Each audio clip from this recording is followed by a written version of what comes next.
요즘 이야기 굉장히 많죠? 임대차 3법이 작년부터 시행됐으니까 내년에 임대차 3법이 갱신되면서 전세값이 폭등할 것이다. 그러면서 건설사들의 이익을 대변하는 연구소에서 전세가격은 폭등할 것이다. 집값은 더 오른다는 얘기 못하죠. 왜? 내년에 대출 더 막히는데. 특히 총량 규제하고 주택담보에 대한 은행 태도가 확 떨어졌기 때문에 내년에 폭등한다는 얘기는 못해요. 그래도 오른다고는 얘기를 하죠. 2% 정도 오른다. 그런데 전세가격은 폭등한다. 이런 식으로 이야기를 하죠. 집값 상승은 둔화될 것이나 전세가격은 6.5% 급등할 것이다. 근데 내년에 임대차 3법 재계약으로 전세가격 급등한다는데 첫 번째, 올해 6.8%로 예상했는데 내년에 상승폭 둔화되는 거 아니에요? 올해 예상 상승률 4.6%라고 하는데 4.6%는 2020년이에요. 그리고 21년엔 6.8%인데 뛰어넘는이라고 하고 있죠. 그러면서 더 오를 것이다. 이런 식으로 이야기를 하고 있는데 사실상 더 오를 수가 있냐? 이걸 봐야 되죠. 그러면서 이유가 뭐냐? 계약갱신 청구권을 소진한 물량. 작년에 계약갱신 청구권 얼마나 많이 썼을까요? 엄밀하게 말하면 9월부터 12월까지죠. 한 분기 썼어요. 한 분기. 그리고 요 당시에 무슨 일이 있었냐? 법령이 완벽하게 적용되지 않았기 때문에 잘 모르는 사람들이 뭐 했어요? 집주인이 실수를 한데 나가고, 뭐 하면 나가고, 집주인이 엄포 놓으면 나가고.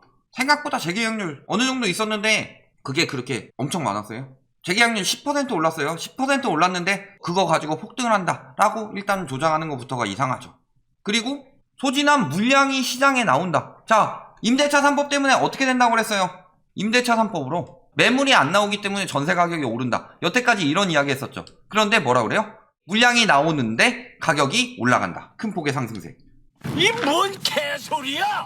공급이 늘어나면 떨어진다면서요. 자, 3기 신도시증 입주 대기 물량으로 전세 수요 지속이에요. 지속? 증가 아니죠? 지속이면 올라가요? 일단 지금 추세부터 봅시다. 지금 추세 보면 어때요? 저런 식으로 왜 지금 조장을 하느냐? 전세도 쌓이고 있으니까. 근데 전세도 쌓인다가 아니라 임대차법 발표 이후에 전세는 계속 쌓였다. 임대차법 발표하고 그 다음에 허위 매물 걷어내고 나서 전세 매물량은 꾸준히 장기적 우상향이었다. 그리고 계속 떨어지고 있습니다. 그 이유 뭐 때문일까요? 한도 줄이고 금리 올라가고. 이거 부동산 전문가들 둘 중에 하나예요. 이름 깐 사람들 보면은 다 부동산이랑 밀접하게 거기서 수익을 올리고 있는 사람들. 그 다음에 그러니까 쫄려서 이름도 못 가는 사람들. 보통 이런 사람들이 계속 이야기를 하죠.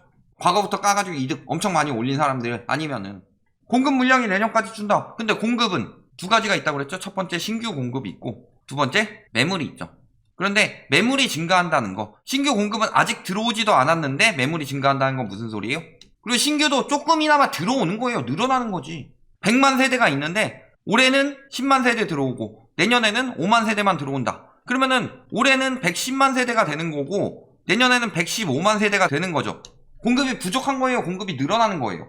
말장난질 엄청 많이 치죠? 공급이 늘어나죠? 근데 문제는 뭐예요? 인구는 줄어들었죠?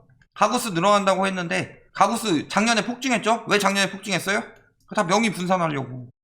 그렇잖아요. 그거 제외하면 2, 3만 가구씩 늘어나는데 그 중에 대부분은 뭐다? 1, 2인 가구다. 근데 1, 2인 가구가 전세를 살아요? 대부분은 월세 살아요. 억측하는 게 아니라 특히 1인 가구 중에서 절반은 월세, 그 다음에 나머지 중에서 반은 자가, 반은 전세 이 정도예요. 가구수 늘어나는 게 3, 4인 가구가 계속해서 늘어난다. 결혼이 늘어나고 그래서 신혼부부들이 늘어나면서 내 집 마련하기 위해서 그들은 처음에 전세로 들어가니까 1, 2년차 신혼부부들이 늘어난다. 그러면 전세 수요가 늘어난다고 볼 수 있지만 그것도 계속 줄어들고 있는데. 자, 거기다 분할 상환 들어가죠. 분할 상환 하게 되면 어떻게 되는 거예요? 자, 왜 분할 상환을 받으려고 하냐? 지금 모든 은행권에서 물론 그 정책도 같이 나오고 있지만 정책을 은행권에서 100% 지키진 않아요.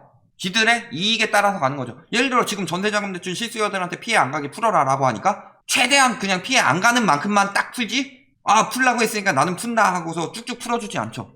총량에서 뺐는데도 불구하고. 왜 그럴까요? 부담이 크니까. 은행권이 지금 유동성을 축소해야 돼요. 그러니까 뭐 하고 있는 거예요 지금? 특히 많이 오히려 유동성 회수해야 되는 농협 같은 경우는 중도상환 수수료를 아예 면제하는 일까지 나왔죠. 그걸 보면 뭐예요? 지금 은행권이 돈이 없구나. 정말 급하구나. 근데 일단 분할 상환된대요. 전세가 왜 위험하냐? 집값 하락할 때 전세가 굉장히 위험해진다. 특히 어느 지역이 전세가율이 매우 높은 지역일수록. 그렇기 때문에 서울에는 전세가 제일 위험한 게 뭐냐? 빌라. 전세를 2억 3천 받았다. 그러면은 매매도 2억 3천에 해놓고서 실질적으로 이 중에서 한 2억 1천 정도는 건물주가 먹고 한 1,500 정도는 전세 들여놓은 부동산이 먹고 한 500 정도는 요거 매매로 가져간 바지 사장이 먹는다. 그러면 요거 매매가 좀만 떨어져도 전세는 보장이 안 되죠. 근데 은행에서 이런 데는 보증보험도 안 돼. 그러면 은행에서 어떻게 해야 되겠어요? 조금이라도 받아야 되겠죠. 그러니까 이런 이야기 나오자마자 아싸 빨리 분할 상환하세요. 정부에서 그랬어요 하면서 정부 핑계 대면서 은행에서 저런 것들을 빨리 도입할 거다. 국민은행 바로 도입했죠. 분할 상환 부담은 주담대보다 크죠. 주담대는 보통 30에서 40년 대출을 받죠. 30년 기준으로 생각을 해봅시다.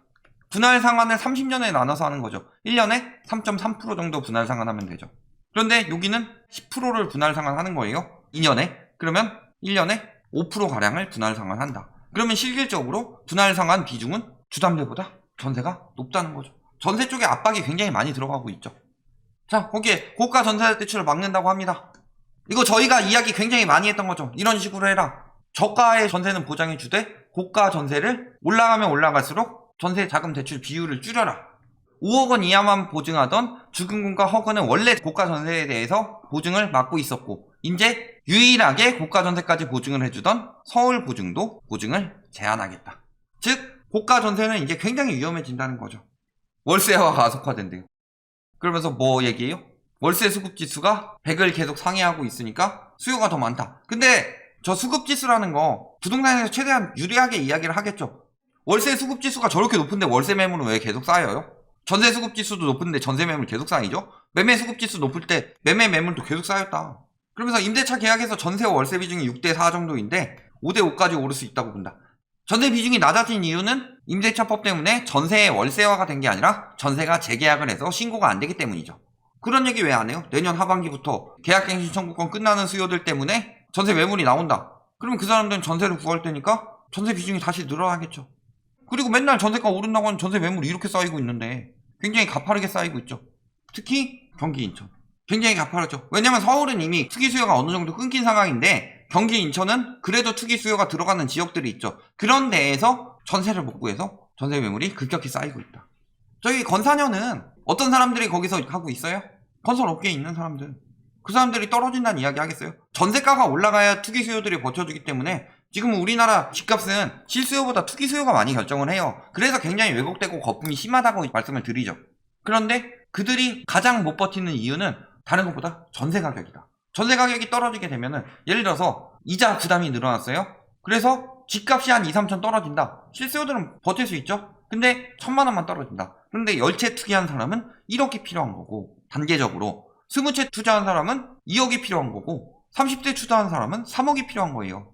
그들 입장에서는 투자라고 하고 막 20대 30대씩 샀지만 많이 투기한 사람이면 많이 투기한 사람일수록 역전세난에 더욱 취약하다. 그러니까 전세가 억지로 하려고 하고 금리 떨어졌을 때 전세가 잔뜩 올려놔야지 2년간 버티는데 금리 떨어졌는데 임대차법 때문에 계약갱신 청구해가지고 전세가를 못 올리네? 그러니까 죽어라 반대하고 있는 거죠. 그러면서 계약갱신 청구 끝나면은 엄청나게 오른다. 이게 임대차법의 폐해다. 이런 거죠. 그런데 전세 호가 올려서 버텼는데 문제는 뭐예요? 집값 하락 전조보다 이들한테 더 무서운 건 전세값 하락 전조다. 그래서 만기 후 돌려줘야 하는데 무리하게 높은 전세값을 유지하다 보니 새 세입자를 구하기 힘든 상황이다. 그러니까 임대차법 때문에 전세가 계속 오른다고 했는데 실질적으로 요거죠. 여기서 허위 매물 다 걷어내고 봤을 때 장기적 우상향이다. 매물 숫자가. 자, 실거래가 보면 이렇게 계약되고 있는데 호가만 이러고 있죠. 물론 뭐 이런 계약도 있긴 있는데 뭐예요? 못 떨구는 거예요. 못 떨구는 거.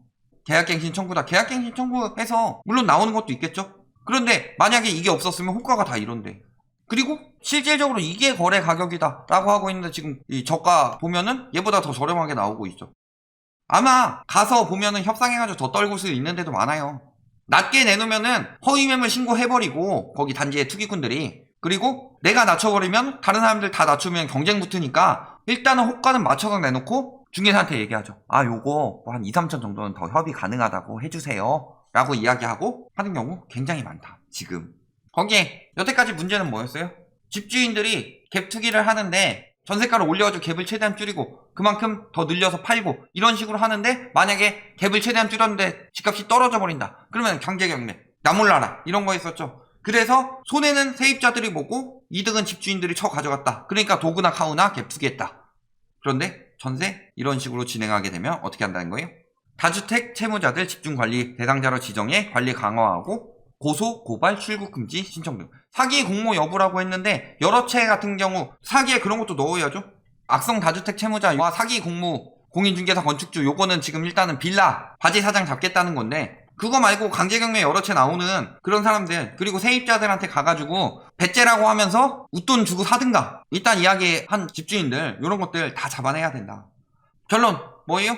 일단은 고가 전세 보증 막혔죠. 그럼 고가 전세 받기 굉장히 부담된다는 거예요. 두 번째는 뭐예요? 은행별 분할 상환 앞으로 가속화될 것인데, 이것이 실질적으로 연간 단위로 보면은 주담대보다 분할 상환이 세다. 세 번째, 금리가 올라가고 있죠. 전세 가격이 올라간 이유는 80%에 달하는 전세 자금 대출 때문입니다. 그런데 주담대보다 전세가 퍼센테이지가 높기 때문에 금리의 영향을 더 크게 받을 수밖에 없다. 그리고 전세는 월세라는 대체가 있죠. 그런데도 뭐 내년에 더 폭등한다? 실질적으로 할 만큼 했고 전세 지금 상승폭 떨어지고 있죠. 지수상으로 폭등하는 것처럼 보일 수는 있어요. 왜냐면 신규 매물로 나와서 갑자기 막 폭등시키려고 하는 것. 그런데 그 가격이 신규 거래 가격보다 높을까? 요걸 생각해보면 오히려 역전세를 걱정해야 할 타이밍이다. 이렇게 보시면 되겠습니다.